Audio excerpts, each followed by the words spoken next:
I first arrived in New York City in 1999, and I didn't enjoy living here so much. I studied at New York University as a scholarship student for a year. I really loved the classes and learned a lot from some fantastic teachers. What I found a lot more difficult was making friends. Although there were a lot of opportunities for me to socialize, I often decided to stay at home and read a book instead. I love books, but I did find this boring sometimes. I didn't have much money at the time, and I was so embarrassed about it, so I avoided contact with my fellow students. I didn't want to find myself in a situation where I could not pay for dinner or buy dinner for friends, and I definitely didn't want to borrow from anyone. They probably thought I was really cold and unfriendly.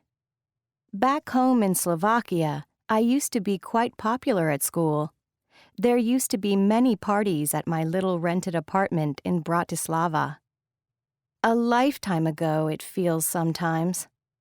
I returned to New York City in 2004. I got a job at a small company which sells houses and apartments in Slovakia to American customers.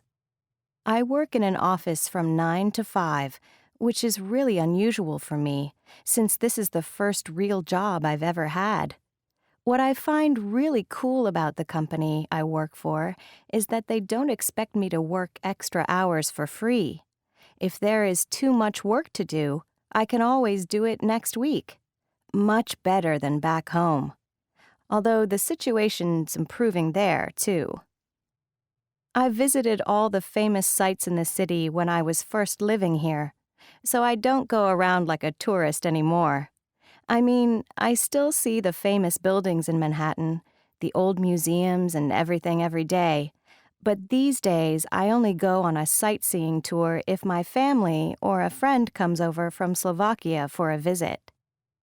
This time I've managed to make a lot of good friends. We often have parties and visit each other's houses. I especially like visiting Michael. He has a garden, and it's great to be outside on a warm summer evening. The only thing I really hate about living here is not getting out to nature so easily. In Bratislava, I could hike half an hour outside the city. Occasionally, I do leave New York City, but it's not often. Although the food is different and people's habits are different, I don't mind. I'm used to this now after so many years.